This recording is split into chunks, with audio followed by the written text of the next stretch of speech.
तो बहुत बहुत स्वागत है आपका अपने इस YouTube चैनल के बायोलॉजी क्लासेस में।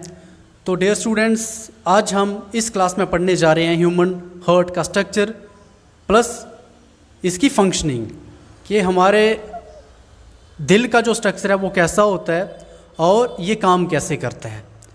तो देखिए, लास्ट क्लास में जैसे कि हमने देखा था कि ह्यूमन हार्ट जो वो एक ब्लड पंपिंग ऑर्गन है जो कि ब्लड को पंप करने का काम करता है, चेस्ट कैविटी के अंदर होता है और मेनली ये लेफ्ट साइड पाया जाता है कार्डिक नोच के अंदर, इन बिटवीन टू लंग्स।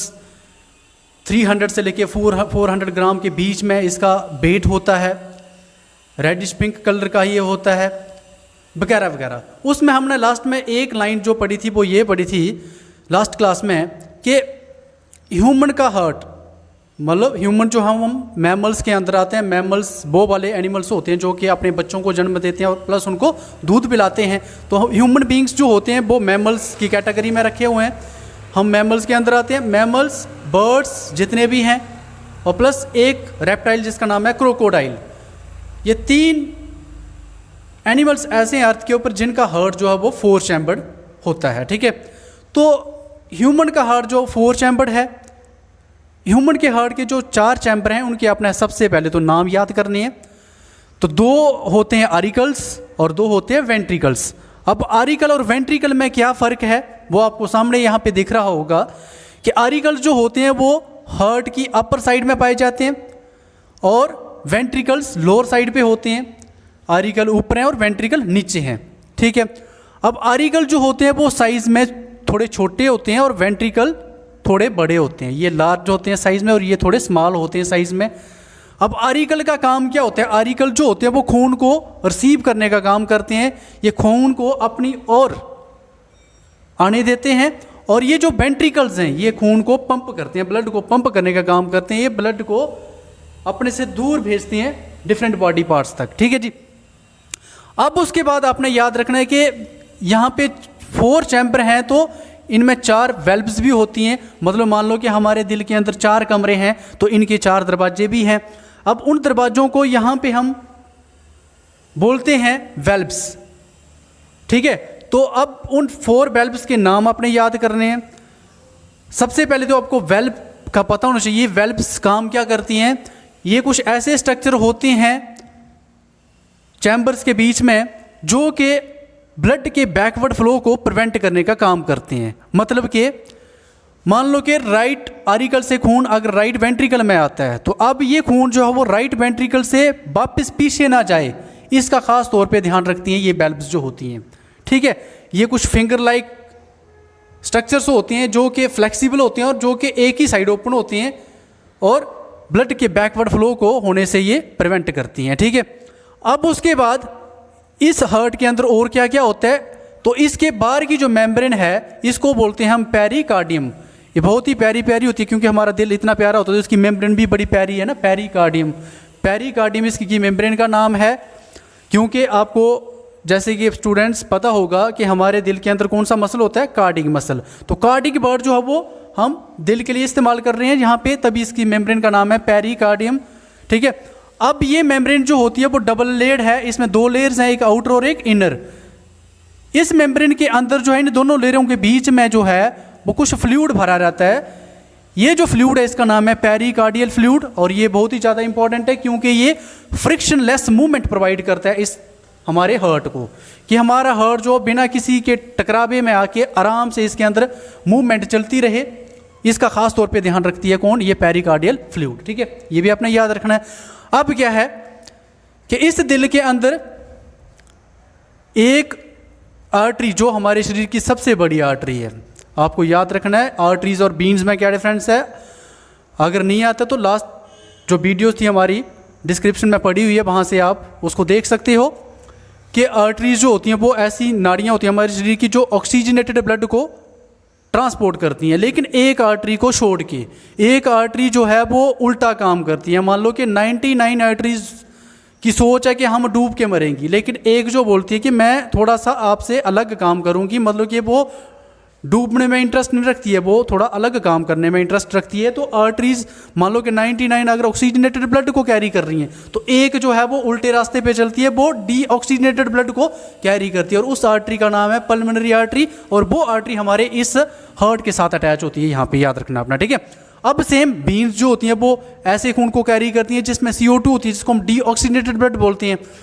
लेकिन एक बीन को छोड़ के सेम, ठीक है ना, मतलब कि उस बीन का नाम है पल्मोनरी बीन, जो कि इस आर्टरी के साथ ही दोनों समझो कि सगी बहनें यहाँ पे इकट्ठी दोनों अटैच हैं, किसके साथ, हमारे हार्ट के साथ, ठीक है। अब देखो हमारे पूरे शरीर की सबसे बड़ी आर्टरी आपको पता है कि अरोटा है, तो वो भी यहाँ पे अटैच है, देखो यहाँ पे हार्ट के ऊपर। और सबसे बड़ी बीन वेना के बाद जिसको हम इन्फीरियर वेना के बाद बोलते हैं, वो भी यहाँ पे अटैच है, एक इन्फीरियर है एक दूसरी सुपीरियर है। इन्फीरियर जो है वो सबसे बड़ी बीन है हमारी बॉडी की, क्योंकि ये खून को लोअर बॉडी पोर्शन से हार्ट तक लाने का काम करती है। क्योंकि देखो अगर खून पैरों से दिल तक आएगा तो देखो डिस्टेंस लंबा पड़ जाएगा, तो इसकी जो लेंथ है ये लंबी है। ये वाली वेना के बाद जो है वो अपर बॉडी पार्ट से खून को यहाँ तक लाने का काम करती है, दिल तक, तो ये थोड़ी सी इससे छोटी होती है। तो ये दोनों वेना केवा भी इसके साथ अटैच्ड होती हैं, किसके साथ, हमारे हार्ट के साथ, ठीक है। अब देखिए हम इसका ये तो हमने जान लिया, लेकिन एक चीज़ और अपने यहाँ पे ध्यान में रखनी है, जिसका नाम है सेप्टम। तो ये सेप्टम जो हो बेसिकली हार्ट के सेंटर में पाया जाता है, हार्ट के बीच में पाया जाता है, जो कि हार्ट की जो लेफ्ट साइड है, जो लेफ्ट साइड है और जो राइट साइड है, इन दोनों साइडों को डिवाइड करने का काम करता है। क्योंकि देखो स्टूडेंट्स, जो हार्ट की ये जो राइट साइड है, इस राइट साइड में जो है, इसको राइट में क्यों बोल रहा हूँ, क्योंकि देखो बायोलॉजी में हम डायग्राम को ऐसे देखते हैं, ये मेरी राइट साइड है और ये मेरी लेफ्ट साइड है, तो यहाँ पे ये राइट साइड है, ठीक है, हार्ट की। तो राइट साइड जो होता है हार्ट में, वो हमेशा डीऑक्सीजनेटेड ब्लड जो है वो भरा रहता है यहाँ पे, ठीक है। राइट आरिकल में भी और राइट वेंट्रिकल में भी कौन सा खून होता है, जिसमें CO2 होती है, ठीक है। और इस वाली साइड, लेफ्ट वाली साइड जो है वो वाला खून होता है जिसमें ऑक्सीजन होती है, जिसको हम ऑक्सीजनेटेड ब्लड बोलते हैं। तो अब ऑक्सीजन वाला खून जो है वो कार्बन डाइऑक्साइड वाले खून के साथ मिक्स ना हो जाए, मतलब ऑक्सीजनेटेड ब्लड जो है वो डीऑक्सीजनेटेड ब्लड के साथ मिक्स ना हो जाए, इसका खास तौर पे ध्यान रखता है ये सेप्टम, जो कि हार्ट की लेफ्ट साइड और राइट साइड को डिवाइड करने का काम करता है। अब देखो अगर ये सेप्टम दो आरिकल के बीच में इन दो आरिकल्स को सेपरेट करता है, तो उस टाइम इस सेप्टम को हम इंटर आरिकुलर सेप्टम बोलते हैं, क्योंकि इंटर का मतलब होता है कि दो चीज़ों के बीच की चीज़ को हम इंटर बोलते हैं। तो जब ये आरिकल को डिवाइड करेंगे तो उस टाइम इसको बोलेंगे इंटर आरिकुलर सेप्टम, और जब ये वेंट्रिकल को डिवाइड करेगा तो वेंट्रिकल वाले साइड वाले इसके पोर्शन को बोलते हैं हम क्या, इंटर वेंट्रिकुलर सेप्टम, ठीक है जी। अब जानते हैं हम इसकी फंक्शनिंग। तो देखो स्टूडेंट्स, सबसे पहले क्या होता है कि हमारे जितने भी बॉडी ऑर्गन्स हैं, बॉडी के अंदर जितने भी डिफरेंट पार्ट्स हैं, तो वहाँ पे आपको पता है कि CO2 बनती है। अब CO2 कैसे बनती है वो मैंने आपको लास्ट क्लास में बताया था कि क्या होता है कि मान लो कि कोई एक ये बॉडी का ऑर्गन है ना, एक एग्जांपल के तौर पे कि ये एक बॉडी का ऑर्गन है।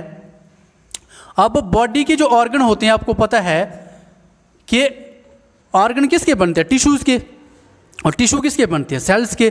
तो अब इसके अंदर मान लो कि सेल पड़े हुए हैं, तो ये सेल काम तभी करेंगे जब इनको कुछ खाने के लिए मिलेगा।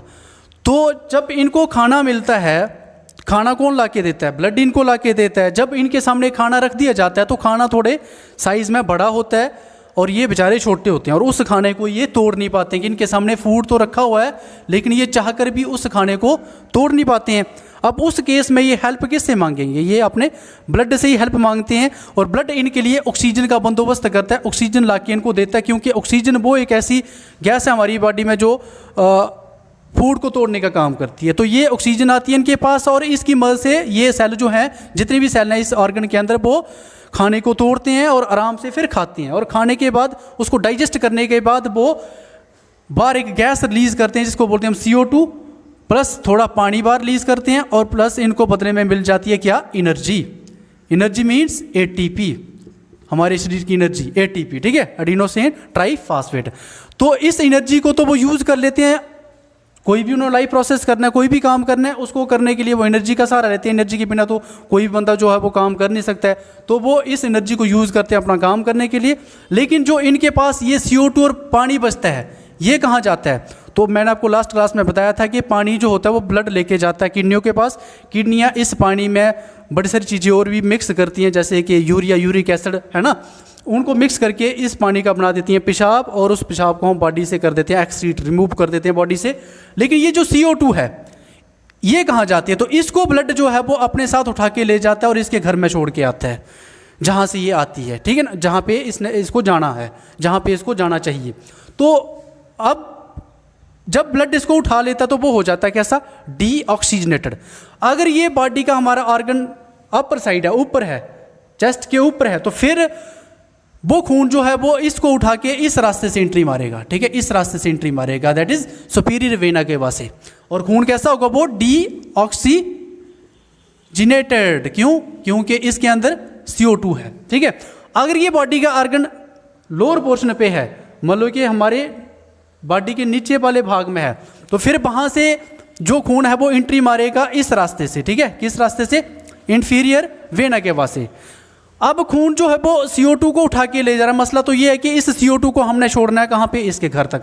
घर कहाँ पे? इसका लंग्स तक इसको छोड़ना है बस, ठीक है। तो अब ये यहाँ से जाएगा ब्लड और यहाँ पे आएगा, और यहाँ से अगर आएगा तो आएगा किस में? सबसे पहले वो राइट आरिकल के अंदर आता है, ठीक है ना। मतलब कि ये खून छोड़ने जा रहा है CO2 को लंग्स तक, लेकिन इसको जाना पड़ता है रास्ते में किससे गुजर के? इस हार्ट से गुजर के जाना पड़ता है इसको। तो सबसे पहले वो खून आता है हार्ट के राइट आरिकल में। कहाँ से एंट्री मारता है? या तो सुपीरियर वेना कैवा से या फिर इन्फीरियर वेना कैवा के रास्ते से। जब खून यहाँ पे आ जाता है तो ये चैम्बर जब इसका भर जाता है, ये जब फुल हो जाता है, जब ये फुल हो जाता है तो उस खून का प्रेशर जो है वो इस ट्राइकस्पिड वेल्व के ऊपर पड़ता है। ये ट्राइकस्पिड वेल्व जो होती है वो फ्लेक्सिबल होती है। जब इसके ऊपर प्रेशर पड़ता है, खून का दबाव पड़ता है, तो ये खुल जाती है, ठीक है ना, और ये ओपन हो जाती है। इसके ओपन होने से खून सारा का सारा किस में आ जाता है? राइट वेंट्रिकल में, ठीक है। अब सेम जब ये चैम्बर भर जाता है, जब ये चैम्बर भर जाता है तो आपको पता है कि जो वेंट्रिकल्स होते हैं वो क्या करते हैं? कॉन्ट्रैक्ट करते हैं और खून को पंप करते हैं। तो जब ये फुल हो जाता है तो ये अपने आप को ऐसे कॉन्ट्रैक्ट करते हैं। इनकी कॉन्ट्रैक्शन होने से क्या होता है कि इस वेल्व के ऊपर प्रेशर बनता है। कौन सी वेल्व? जिसका नाम है पल्मनरी वेल्व, जो पल्मनरी आर्टरी के आगे दरवाजा लगा हुआ, ठीक है ना। ये दरवाजे खुल जाते हैं और अब खून जो है वो सारा का सारा इस पल्मनरी आर्टरी में जाता है, और ये पल्मनरी आर्टरी जो है वो इस खून को लेके जाती है कहाँ तक? लंग्स तक। ये आपने याद रखना, कहाँ तक? लंग्स तक। अब ये सारा का सारा खून जो है वो चला जाता है किस में? लंग्स में। और खून किसको छोड़ने जा रहा था? CO2 को छोड़ने जा रहा, इस सड़ी पड़ी गैस को वहां तक छोड़ने जा रहा था, ठीक है। तो ये डीऑक्सीजनेटेड ब्लड जो है वो यहाँ पे जाके CO2 को छोड़ देता है, और यहाँ पे जो प्यारी सी जो गैस होती है जिसको बोलते हैं हम, जिसका नाम है प्यारी सी जो गैस है ऑक्सीजन, इसको उठा लेता है, ठीक है ना। ये ब्लड ऑक्सीजन को उठा लेता है। अब ये जब इसको उठा लेगा, जब ऑक्सीजन इसके साथ मिक्स हो जाती है तो उस ब्लड को फिर हम बोलते हैं ऑक्सीजनेटेड ब्लड, ठीक है। अब ये जिस रास्ते से आया था ना, पल्मनरी आर्टरी के रास्ते से आया था, अब ये इस रास्ते से वापस नहीं जाएगा। अब आने के लिए ये रास्ता दूसरा चुनता है, और उस रास्ते का नाम है पल्मनरी वेन, ठीक है, पल्मनरी वेन। अब ये पल्मनरी वेन जो होती है वो इसके साथ लंग्स के साथ यहाँ पे अटैच होती है, तो यहाँ से वो अब ऑक्सीजन को लेके इस रास्ते से हार्ट के अंदर आएगा, ठीक है। इस रास्ते से हार्ट के अंदर एंट्री मारेगा, और हार्ट के कौन से चैम्बर के अंदर? ये चैम्बर जो है लेफ्ट आरिकल। ब्लड कौन सा? अब वो ऑक्सीजनेटेड ब्लड, क्योंकि ऑक्सीजन उसके साथ अब ऐड हो गया। CO2 को उसने उसके घर तक छोड़ दिया, और वहां से प्यारी सी बच्ची को उठा के ले आया, किसके अंदर चलाया? लेफ्ट आरिकल के अंदर। किसके थ्रू? पल्मनरी वेन के थ्रू, ठीक है।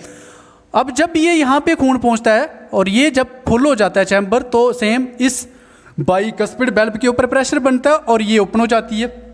इसके ओपन होने से खून सारा का सारा लेफ्ट वेंट्रिकल में आ जाता है। अब लेफ्ट वेंट्रिकल हमारे हार्ट का सबसे बड़ा चैम्बर है। अब ये भी सेम अपने भाई की तरह ये भी कॉन्ट्रैक्ट करता है, और कॉन्ट्रैक्ट करने से क्या होता है कि प्रेशर बनता है किसके ऊपर? इस वेल्व के ऊपर, जो कि अरोटा के आगे लगी हुई है। ये खुलती है, ये ओपन होती है, और खून सारा का सारा इस अरोटा के रास्ते, इस अरोटा से छोटी छोटी डिफरेंट आर्टरीज में जाता है, और डिफरेंट आर्टरीज उस खून को डिफरेंट बॉडी के ऑर्गन्स तक लेके जाती हैं। मान लो कि जहाँ से ये CO2 आई थी वहीं तक O2 चली जाती है वापस, ठीक है। तो CO2 जो थी वो चलेगी लंग्स में, और लंग्स से O2 जो थी वो इस रास्ते से होती हुई उस बॉडी के ऑर्गन तक पहुंच गई। क्यों आई यहाँ तक? क्योंकि इसको जरूरत थी, इसके जो सेल थे, इस बॉडी ऑर्गन के जो सेल थे, इनको तोड़ना था, ये खाना। ये जो O2 आई थी वो ये खून ऑक्सीजनेटेड ब्लड ऑक्सीजनेटेड ब्लड इसको लेके आया था इस रास्ते से, और इसने इसको तोड़ा और फिर आराम से फिर से CO2 बनी, फिर से ऐसे गया इस रास्ते से, मान लो गया इसके अंदर गया, फिर इधर गया, फिर इधर से लंग्स में गया, फिर वहाँ से लेफ्ट आरिकल में आया, फिर लेफ्ट वेंट्रिकल में, फिर वो अरोटा के थ्रू, आर्टरी के थ्रू फिर से इसमें आ गया, है ना। तो इस चीज़ को बोलते हैं हम सर्कुलेशन। सर्कुलेशन का मतलब प्यारे बच्चों यही होता है कि किसी भी चीज़ का एक पॉइंट से जाना और जहाँ मर्जी जाए, वो अपने घर जाए, आगे पीछे गेड़ी शेड़ी मारने, अपने दोस्तों के पास जाए, जहाँ मर्जी, लेकिन उसका वापस मुड़ के उसी पॉइंट पे वापस आ जाना। जैसे आप लोग सुबह स्कूल आते हो, है ना, और स्कूल से होकर आप ट्यूशन जाते हो, जहाँ पे भी जाते हो, अपने फ्रेंड्स के साथ घूमने जाते हो, लेकिन शाम को वापस फिर से आप अपने घर ही जाते हो, तो वो भी आपकी एक सर्कुलेशन है, ठीक है ना। किसी भी चीज़ का एक पॉइंट से मूव ऑन और वापस लौट के फिर से उस पॉइंट पे वापस आ जाना, उस चीज़ को बोलते हैं हम सर्कुलेशन। अब देखो ह्यूमन की बॉडी में जो सर्कुलेशन होती है ब्लड की, वो डबल होती है। अब डबल क्यों होती है, नाम से पता चल रहा है कि इसका मतलब कि 2 बार सर्कुलेशन होती है ब्लड की। तो 2 बार बोलने का मतलब ये है कि जो ब्लड है वो ह्यूमन के हार्ट से 2 बार पास होके जाता है बॉडी के आर्गन तक, ठीक है। तभी ह्यूमन की बॉडी में जो सर्कुलेशन है वो उसको डबल सर्कुलेशन बोला जाता है, क्योंकि जो खून है वो दिल में 2 बार आता है, 2 बार पास होता है, और 2 बार पास होने के बाद फिर वो बॉडी आर्गन तक जाता है। देखो हमने देखा ना यहाँ पे कि पहले वो इस रास्ते से आया, फिर वो इस रास्ते से भी आ रहा था ना, 2 बार एंट्री मार रहा है, पहले इधर से भी मार रहा है, फिर उधर से भी मार रहा है, तो 2 बार पास होके फिर वो अरोटा के थ्रू उस बॉडी आर्गन तक जाता है। इसलिए ह्यूमन की बॉडी की सर्कुलेशन जो है उसको डबल सर्कुलेशन का नाम दिया गया है, ठीक है। अब देखो हम इस चीज़ को फ्लो चार्ट के थ्रू समझते हैं थोड़ा सा, ताकि आपको थोड़ा समझ में आ जाए। मान लो कि ये आपका बॉडी ऑर्गन था, है ना, बॉडी ऑर्गन था, जिसके अंदर क्या थे, सेल्स थे, जिन्होंने क्या प्रोड्यूस करके रखी हुई थी, CO2 प्रोड्यूस करके रखी हुई थी, है ना, खाना तोड़ के वो गंदी गैस बाहर निकाली हुई थी, उसको ब्लड ने उठाया था और कैसा हो गया था वो, डीऑक्सीजनेटेड। तो डीऑक्सीजनेटेड ब्लड जो था वो उस बॉडी आर्गन से आया, किस में आया, सबसे पहले वो किस में आया था, राइट आरिकल में, राइट आरिकल में आया वो। अब राइट आरिकल से किस में गया, राइट वेंट्रिकल में। जब ट्राइकस्पिड वाल्व खुली तो यहाँ से कहाँ गया वो, राइट वेंट्रिकल में गया। अब राइट वेंट्रिकल से फिर वो कहाँ गया, पल्मोनरी आर्टरी के थ्रू होता हुआ लंग्स तक गया। यहाँ से कहाँ गया वो, लंग्स में गया।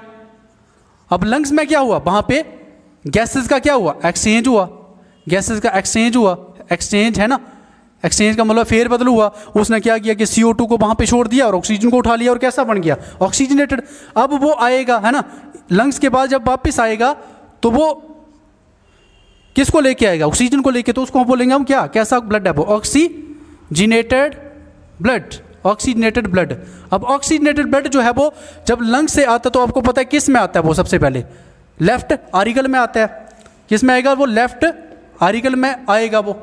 अब लेफ्ट आरिकल में जब वो आता है तो यहाँ से किस में जाता है, फिर बाइकस्पिड वाल्व खुलती है तो लेफ्ट वेंट्रिकल में जाता है, यहाँ से वो जाएगा किस में, लेफ्ट वेंट्रिकल में जाएगा। अब जब वो लेफ्ट वेंट्रिकल में जाता है तो यहाँ से फिर वो अरोटा से होता हुआ उस बॉडी आर्गन तक फिर से पहुँच जाता है जहाँ से वो आया था, ठीक है ना। तो यही तो है सर्कुलेशन, है ना, जिस पॉइंट से वो ब्लड चला वहाँ पे वापस आ गया, है ना। तो अब 2 बार वो ब्लड जो था वो हमारे हार्ट में आया, एक बार इस रास्ते से आया और एक बार इस रास्ते से आया, तो इसको हमने डबल सर्कुलेशन का नाम दिया। अब डबल सर्कुलेशन में आपने 2 स्टेप याद रखने हैं।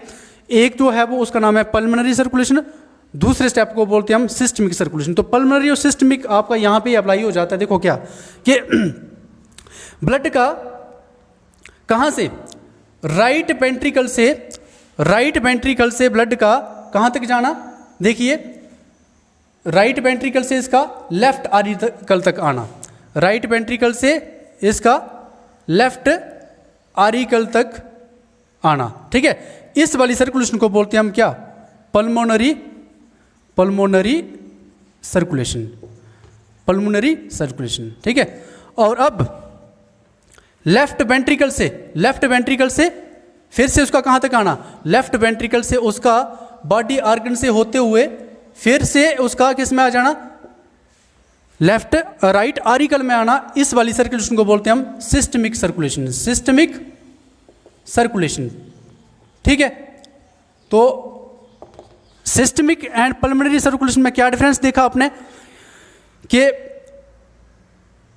पल्मोनरी सर्कुलेशन में क्या हुआ कि ब्लड जो था वो राइट वेंट्रिकल से गया कहाँ पे, लंग्स में, और लंग्स से फिर आया कहाँ पे, लेफ्ट आरिकल तक। इसका यहाँ से लंग्स और लंग्स से फिर लेफ्ट आरिकल तक आना, इस पाथवे को बोलते हैं हम, इस वाली सर्कुलेशन को बोलते हैं हम क्या, पल्मोनरी सर्कुलेशन।